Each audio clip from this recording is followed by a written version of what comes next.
let's get tonight's show on. Welcome to Artv. We're gonna be playing Orwell. Most likely finishing it tonight.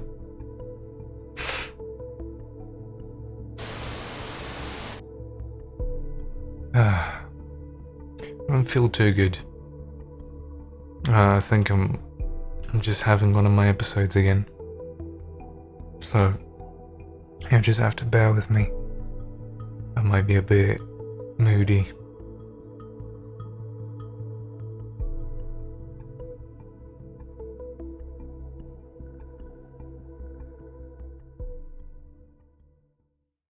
Alright.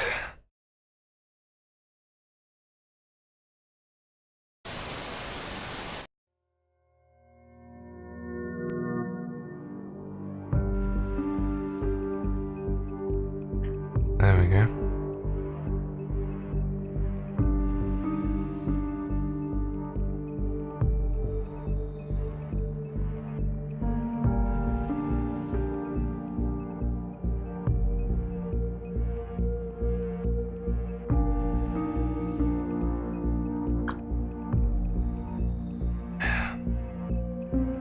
I'm just gonna take it slow.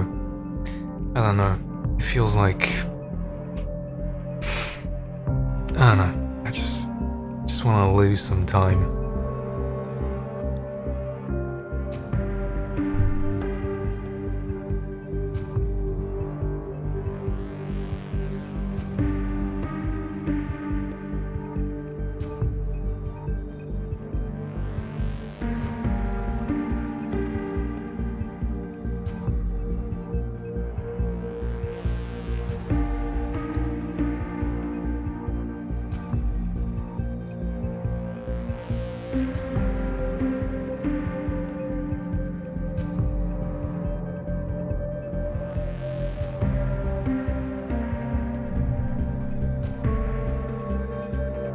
Okay. Well, we did on day 2. With the attention he had gained, Rabban Vart tried to publish a provocation aimed at the Parjesian President Kassat. Can't actually lower the volume, so you're gonna have to bear with me for a moment. We were not able to stop Rabban Vart from releasing the provocation against President Kassat. We published a photo of Karen and Nelia's affair to distract from the provocation.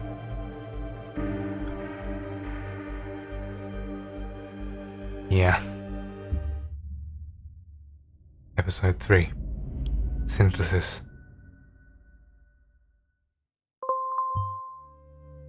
You're back again. Just in time. We have need of you. Robin Vard nabbed us with that article on Kassat yesterday. It has gone viral as we expected. The situation is heating up. Of course, President Kassat could not leave it at that. He filed an extradition request this very morning for Vart. Prime Minister Blaine has shifted his schedule to fly out to Triflith, meet Kassat, convince him of letting go, or else all hell will break loose. Rabban Vart might have taken a severe blow, but he is far from giving up. Instead, he fired shots. See for yourself.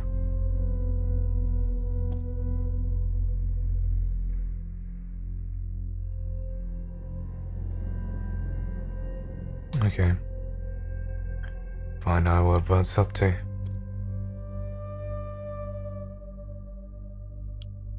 Well, I hate that it changes the pictures we are using.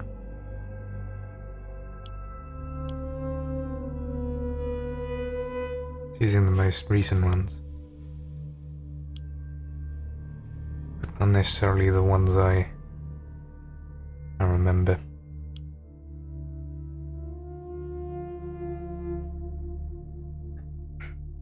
Okay, let's see what he's up to.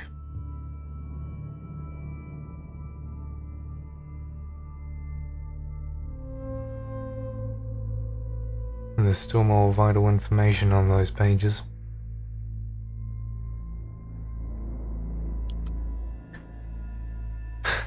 People's voice. Are you interested now? Hey Rabban, I hear brother love to meet your wife alone. Okay, so it's just that. Yeah.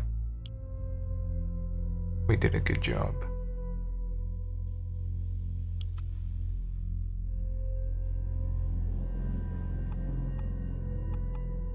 He has removed the other editors.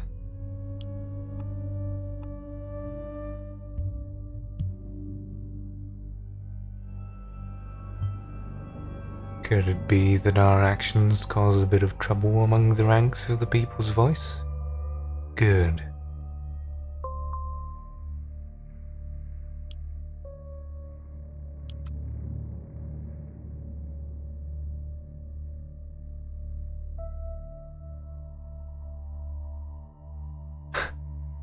I'm so sorry about what happened. I haven't the foggiest notion who posted that bloody picture. It's not your fault. It was me who wanted that picture taken in the first place. God, that was so stupid. I'm really sorry. It's okay, Karen. We wanted this together. What are we up to now? You're not going home, are you? I need to. No, please don't. After this, I'm not sure what it'll do. Ilya, what's the worst that can happen? You'd never be violent to me. You know that. And you know that my offer still holds, don't you? Dewhurst is beautiful around this time of year. Yes, I got that flyer you sent me. It's beautiful for sure. But I told you, I can't just leave Bonton. I've got to go now. Not sure I'll be able to go back to you on here. Keep your head down. Alright, drop me a message in case anything goes wrong. Rabban knows anyway. The best of luck to you.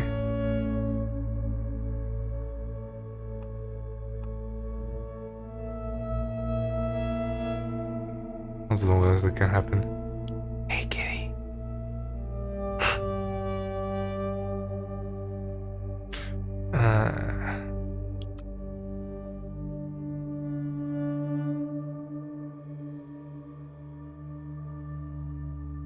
Yeah, just waiting.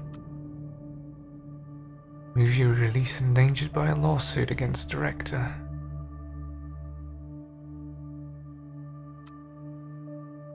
Oh, that one. Fuck it.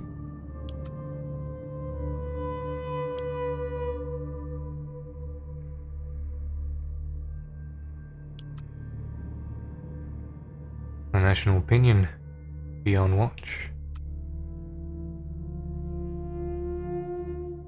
Connor Martha Harrison O'Donnell reflects on last week's article and calls on the citizens of the nation to show courage in the face of terror. Let's get something abundantly clear to begin with.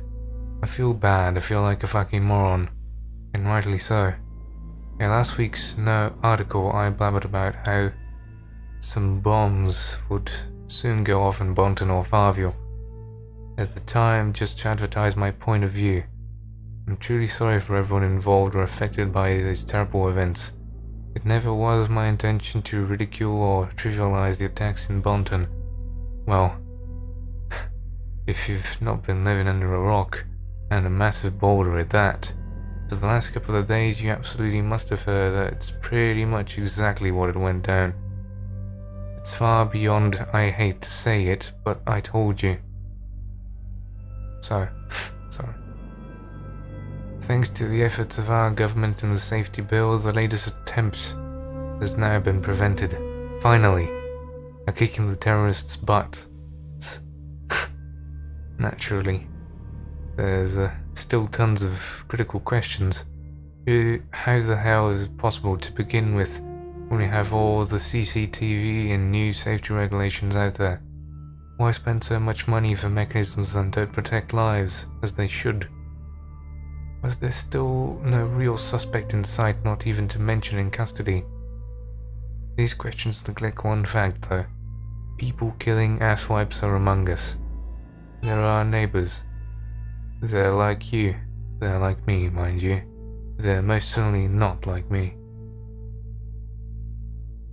It is tough for cameras or other automated safety systems to recognize a criminal or terrorist before he actually commits a crime. They cannot look into houses, and suddenly, thankfully, cannot look into the soul of a passerby. We, the people of our great nation, must grow ever more vigilant. We ourselves must stand up for our safety, alongside of high-tech security mechanisms, as those can only work in addition to our own perception. Let's not get intimidated and not back down to some shitheads thinking they can spoil our way of life. Report suspicious things going on as soon as you learn about them. It is your duty to the community, but mostly yourself. Loose lips can also sink terrorist ships, figuratively speaking.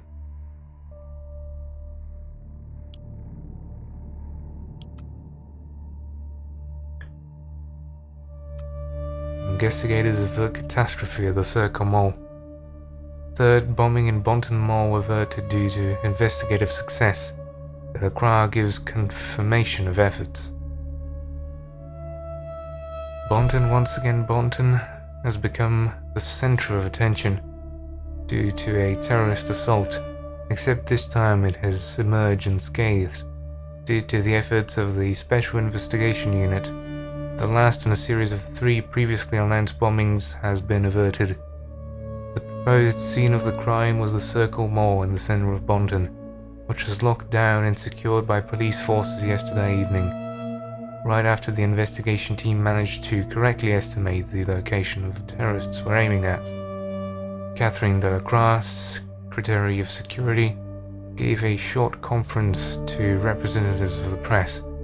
In it, she stated the successful prevention of the bombing attempt to be proof of the surveillance and investigative measures to be functional. The search for the perpetrators of these nefarious acts of crime will now be top priority for the investigators, who have substantial leads. Okay.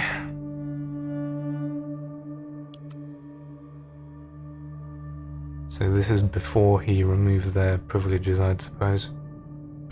Raban, I've had enough of this one-man show you call a collective. This article is contrary to everything the people's voice stands for. At least in my mind. We are long past the point of no return. We are no longer a group of journalists with thoughtful and considered rhetoric. Instead, the site has become a mouthpiece for an egocentric maniac who declares war against governments.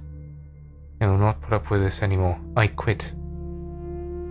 You are such a coward, and you've always been.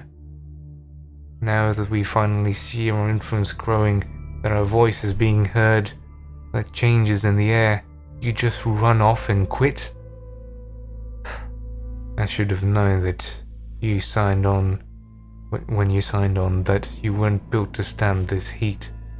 Just another bag of air that chickens out whenever things start to get really interesting. Seriously, Raban? Insulting our staff? What kind of leader are you? What kind of journalist are you? You have long stopped uncovering the so-called truth. You have turned into a liar and a puppeteer yourself. You are no better than Cassard or Blaine, or the others that you keep criticizing. Count me out, I'm done. I will not put up with this. Grow a backbone, you cowards. Don't worry. I'll take away your contributor status. I don't need you anyway. If you're not willing to go all the way with me, you're against me. You've been in my way for far too long already.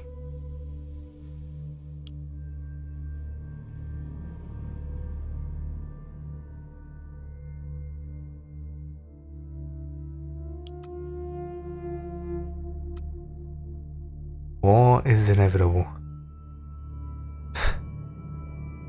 They are out to describe me and bring down what the people's voice stands for, but we are stronger than them.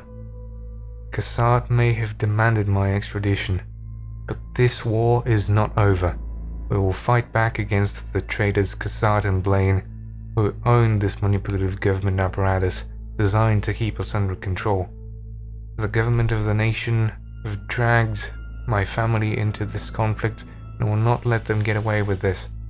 I'm still here, and so is the people's voice, and we are loud.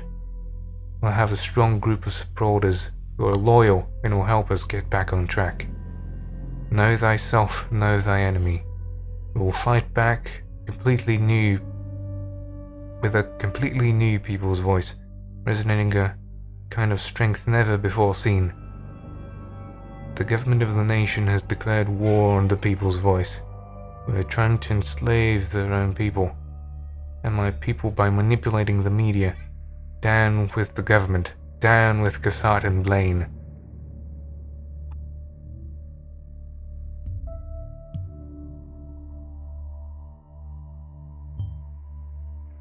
Oh, can you believe it?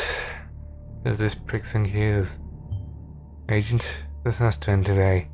That will no longer undermine the peace in neither Parges or the nation. If it is war he wants, we will accommodate him. We have our own arsenal, the likes of which Var doesn't dare to dream about. When Orwell was created, the office requested a number of additional features beyond the day-to-day tasks of investigators. Some top-level government members objected. They had the obnoxious idea to integrate an ethical codex into Orwell, limiting its capabilities. Naturally, this would not do for us. We are the nation's wardens. We won't be restricted by the same arbitrary set of rules. So we found a way, as we always do, to develop a branch of the Orwell project. The very piece of software you're using right now. Time to make use of its full potential. It's kind of weird. They advertised the influencer system as like the big upgrade to this sequel, and they only give it to you in the third part. You'd think it would allow for more depth in like the first few chapters or missions or days, whatever you call them. But I suppose it's inevitable.